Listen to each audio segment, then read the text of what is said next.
I welcome you all in this class. Topic for discussion in this class is organic farming and sustainable development. So let us discuss about organic farming and sustainable development.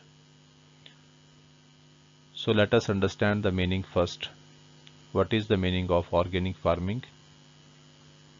Organic farming is basically a system of farming that relies upon the use of organic inputs for cultivation and it discards the use of chemical inputs.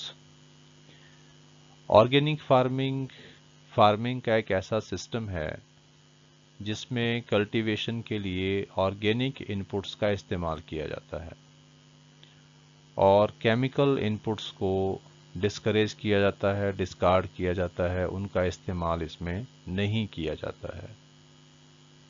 इस farming को हम कहते हैं organic farming. दूसरा जो हमने इसमें term पढ़ी थी वो था सस्टेनेबल डेवलपमेंट। तो सस्टेनेबल डेवलपमेंट का मतलब है कि एक ऐसा डेवलपमेंट या एक ऐसी प्रोसेस ऑफ डेवलपमेंट जिसमें जो हमारे पास रिसोर्सेज आज अवेलेबल हैं उनका इस तरह से इस्तेमाल करना कि ताकि वो हमारी आज की आवश्यकताओं को भी पूरा करे और साथ में वो भविष्य में भी आने वाली जनरेशन की आवश्यकताओं को पूरा करे। तो इस तरह से हम कह सकते हैं कि सस्टेनेबल डेवलपमेंट का मतलब है judicious use of the resources available. जो हमारे पास रिसोर्सेज अवेलेबल है उसका हम सही तरीके से इस्तेमाल करें और आज की अपनी ज़रूरतों को भी पूरा करें और जो भावी पीढ़ियां हैं या भविष्य में जो जनरेशन्स आने वाली हैं उनके लिए भी वो साधन बच जाए ताकि वो भी अपनी ज़रूरतों को उस समय पूरा कर सके। तो आज का जो हमारा सिस्टम ऑफ एग्रीकल्चर है वो आप जानते हैं कि इंडिया में ग्रीन रेवोल्यूशन लाने के लिए जो है हाई यील्ड वैरायटी सीड्स का इस्तेमाल किया गया और साथ में बहुत ज़्यादा इस्तेमाल बढ़ाया गया केमिकल फर्टिलाइजर्स का, पेस्टिसाइड्स का, इंसेक्टिसाइड्स का। तो आज हम जिस तरह से खेती बाड़ी कर रहे हैं, एग्रीकल्चर कर रहे हैं, उसमें जो आपके केमिकल इनपुट्स हैं उनका इस्तेमाल बहुत ज़्यादा हो गया है, जिसमें कि केमिकल फर्टिलाइज़र हैं, पेस्टिसाइड है, इंसेक्टिसाइड्स हैं। इनका यूज़ बढ़ने से जो सॉयल हेल्थ है वो डेटेरियोरेट हुई है। जो फर्टिलिटी ऑफ लैंड है वो डे बाय डे कम होती जा रही है। अगर हम देश के अलग अलग हिस्सों में देखें, खास करके पंजाब, हरियाणा, जहां पर ये ग्रीन रेवोल्यूशन का बहुत बड़ा इम्पैक्ट देखने को मिला था और उससे नो डाउट हमारे देश में क्रॉप प्रोडक्टिविटी बढ़ी, मैनी फोल्ड प्रोडक्टिविटी बढ़ी और उससे हम देश भर में फूड ग्रेन को प्रोड्यूस करने में हम आत्मनिर्भर भी बने और देश के अलग अलग हिस्सों में भी इस ग्रीन रेवोल्यूशन को देखा गया। तो ये अपने आप में एक बहुत बेनिफिशियल रहा इंडिया के लिए। लेकिन इसका साइड इफ़ेक्ट साथ में ये भी है कि इससे हमारी जो सॉयल हेल्थ है वो डे बाय डे डेटेरियोरेट हो रही है। जो हमारी सॉयल फर्टिलिटी है वो कम होती जा रही है। ग्रीन रेवोल्यूशन में जो भी हम इनपुट्स को यूज़ कर रहे हैं या हाई यील्ड वैरायटी सीड्स के साथ साथ जिन भी इनपुट्स को जो केमिकल बेस्ड हैं हम जिनका इस्तेमाल कर रहे हैं उससे नो डाउट कि हमारा एग्रीकल्चर प्रोडक्टिविटी बढ़ा है, लेकिन साथ में जो सॉयल हेल्थ है वो हमारा काफ़ी ज़्यादा बुरी तरह से अफेक्ट हुआ है। Soil fertility day by day कम होती जा रही है। तो अब इन रिसोर्सेज को हम लंबे समय तक, जो हमारे पास लैंड रिसोर्स हैं वो लंबे समय तक फ्यूचर जनरेशन्स कैसे यूज़ कर पाएंगी, क्योंकि आज ही जब इसकी सॉइल फर्टिलिटी कम होनी शुरू हो गई है तो अगर हम इन चीज़ों का इस्तेमाल कंटिन्यू रखेंगे तो उससे क्या होगा कि भविष्य में जो सॉइल फर्टिलिटी है वो बहुत ज़्यादा कम हो जाएगी और फिर साथ में ये भी है कि जो भविष्य में फिर इन चीज़ों को कैसे इस्तेमाल किया जाएगा। सो हमें ज़रूरत है कि हम सॉयल हेल्थ पर ज़्यादा ध्यान दें प्लांट हेल्थ की जगह। अभी जो हमारा एग्रीकल्चर है वो एक तरह से प्लांट हेल्थ पर ध्यान दे रहा है कि हमारा जो पौधा है वो बच जाए और उसके लिए तरह तरह के जो केमिकल फर्टिलाइजर्स हैं या पेस्टिसाइड्स हैं या इंसेक्टिसाइड है, इनका इस्तेमाल जो है वो किया जा रहा है। तो ये अपने आप में एक निराशाजनक स्थिति में हम लोग हैं, क्योंकि इससे भविष्य के लिए जो हमारे लैंड रिसोर्सेज हैं वो यूजेबल नहीं रह पाएंगे। तो उससे बचाने के लिए हमें अब ध्यान देना होगा ऑर्गेनिक फार्मिंग की तरफ। तो ऑर्गेनिक फार्मिंग जो है वो क्यों ज़रूरी है, let us understand about it. सबसे पहला पॉइंट है कि it discards the use of non renewable resources. इसमें जो नॉन रिन्यूएबल सोर्सेज होते हैं, जिन रिसोर्सेज को हम दोबारा से नहीं बना सकते, जिनका रिन्यूअल नहीं हो सकता, ऐसे रिसोर्सेज का यूज़ जो है वो डिस्कार्ड किया जाता है, उसको यूज़ नहीं किया जाता है ऑर्गेनिक फार्मिंग में। जैसे कि जो आपका सिंथेटिक जो केमिकल्स हैं जो कि पेट्रोलियम बेस्ड हैं, तो उनका इस्तेमाल होता है कन्वेंशनल फार्मिंग में, लेकिन ऑर्गेनिक फार्मिंग में उसकी ज़रूरत नहीं है। तो इस तरह से जो पेट्रोल है, जो कि एक तरह से मतलब नॉन रिन्यूएबल रिसोर्स है, उसका इस्तेमाल जो है वो कम होगा, क्योंकि जो सिंथेटिक केमिकल्स हैं वो पेट्रोलियम बेस्ड हैं। तो जब इसका यूज़ कम होगा तो नेचुरली है कि ये सोर्सेज हमारे पास बचेंगे। मतलब इस तरह से जो इसका पहला फ़ायदा है ऑर्गेनिक फार्मिंग का, वो क्या है कि इससे जो नॉन रिन्यूएबल रिसोर्सेज हैं जैसे कि पेट्रोल है, उसकी बचत होगी, उसका इस्तेमाल एग्रीकल्चर सेक्टर में कम हो जाएगा, क्योंकि जो सिंथेटिक केमिकल्स हैं जो पेट्रोलियम बेस्ड हैं, उनका इस्तेमाल जब नहीं होगा तो नेचुरली है कि जो हमारा पेट्रोलियम जो प्रोडक्ट्स हैं वो बचेंगे, उनकी सेविंग हो जाएगी। Next point is environment friendly. तो जो ऑर्गेनिक फार्मिंग है ये इन्वायरमेंट फ्रेंडली भी है, जबकि दूसरी तरफ अगर हम केमिकल फर्टिलाइजर्स की बात करें तो वो हमारे जो इन्वायरमेंट है उसको पोल्यूट करते हैं। जैसे कि केमिकल फर्टिलाइजर्स का इस्तेमाल करने से जो ग्राउंड वाटर है वो पोल्यूट होता है, उसमें नाइट्रेट जो कंटेंट है वो बढ़ जाता है, और नाइट्रेट्स जो हैं वो हमारे स्वास्थ्य के लिए बहुत ज़्यादा हानिकारक हैं, और साथ ही ये जो इन्वायरमेंट है उसको भी पोल्यूट करते हैं। क्योंकि ऑर्गेनिक फार्मिंग जो है उसमें केमिकल फर्टिलाइजर्स का इस्तेमाल नहीं होता है, तो ये इन्वायरमेंट के साथ एक तरह से ज़्यादा फ्रेंडली है, मतलब वातावरण के हिसाब से ये ज़्यादा अच्छी है हमारे लिए कि हम ऑर्गेनिक फार्मिंग की तरफ जो है वो बढ़ें। नेक्स्ट जो इसका फ़ायदा है वो ये है कि इट सस्टेन्स सॉयल फर्टिलिटी। तो जैसा मैंने कहा ये बहुत ही ज़रूरी है, क्योंकि ज़मीन तो है हमारे पास, इतने सारे लैंड रिसोर्सेज हैं, लेकिन सपोज़ कि अगर इसकी फर्टिलिटी जो है वो डे बाय डे कम होती रहेगी, और ये केमिकल फर्टिलाइजर्स की यूज़ तो हो ही चुकी है, तो नेचुरली है कि उससे कितनी सारी समस्याएं भविष्य में पैदा हो जाएंगी।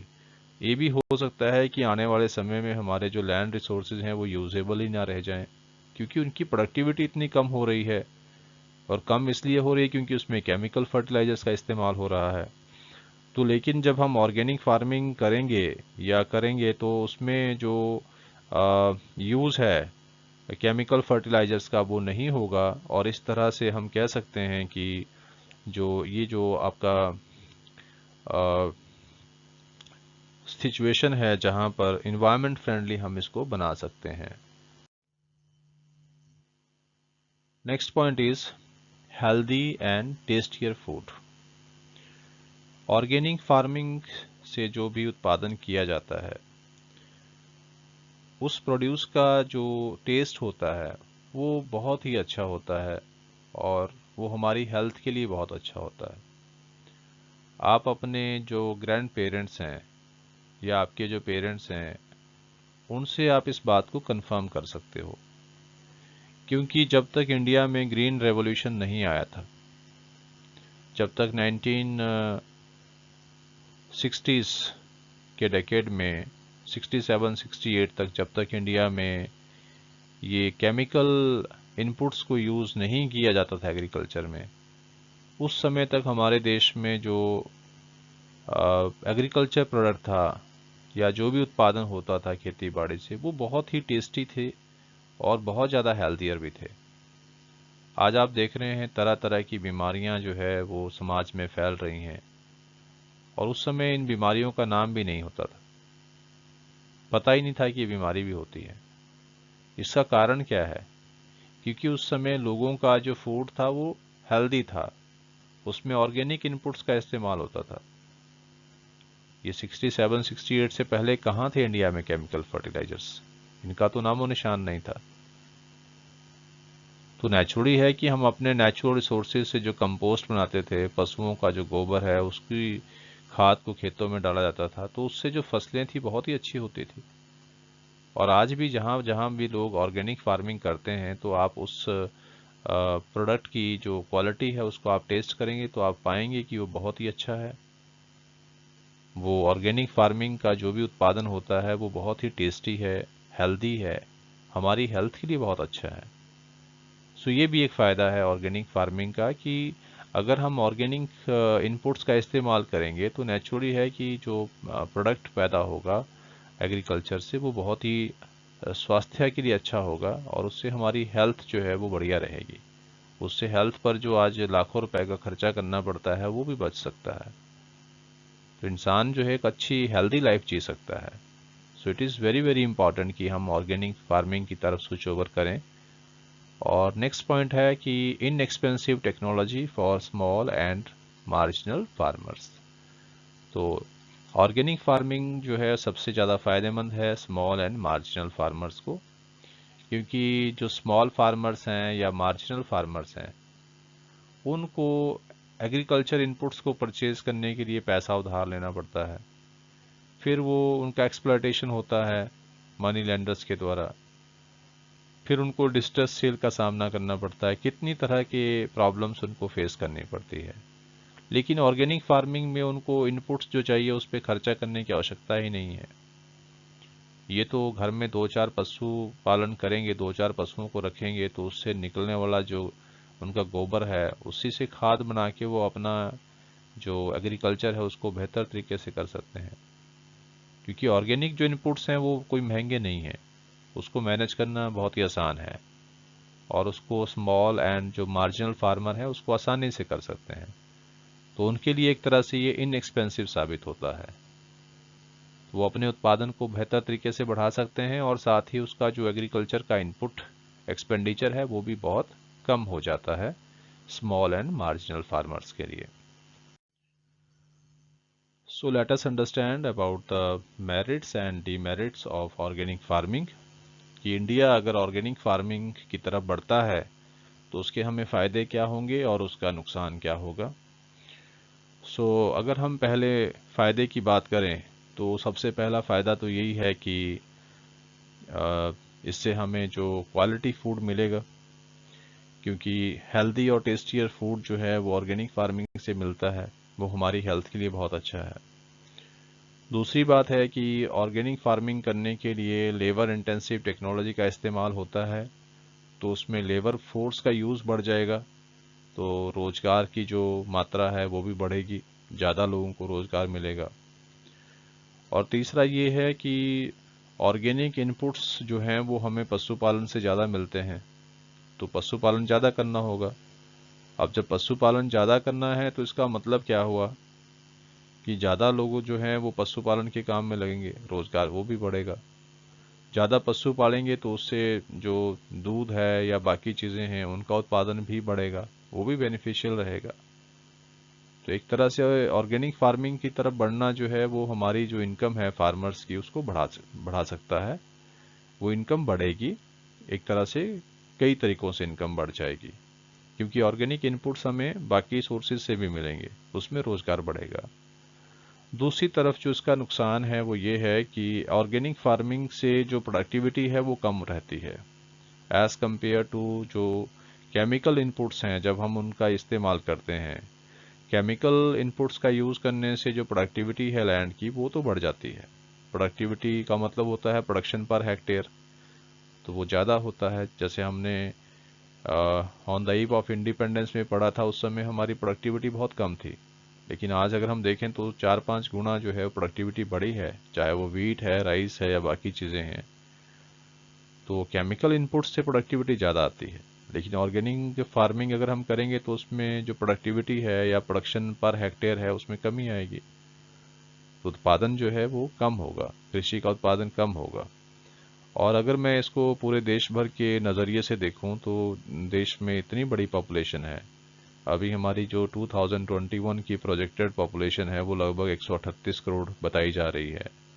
तो फिर इतनी बड़ी जनसंख्या के लिए जो फूड ग्रेन है उसकी सप्लाई कहाँ से लाएंगे, ये एक क्वेश्चन रहेगा। तो उससे देश में जो हमारे फूड सिक्योरिटी का सिस्टम बना हुआ है, पीडीएस का सिस्टम बना है, तो वो चीज़ें उससे बहुत बुरी तरह से अफेक्ट हो सकती हैं overall from the view point of the nation.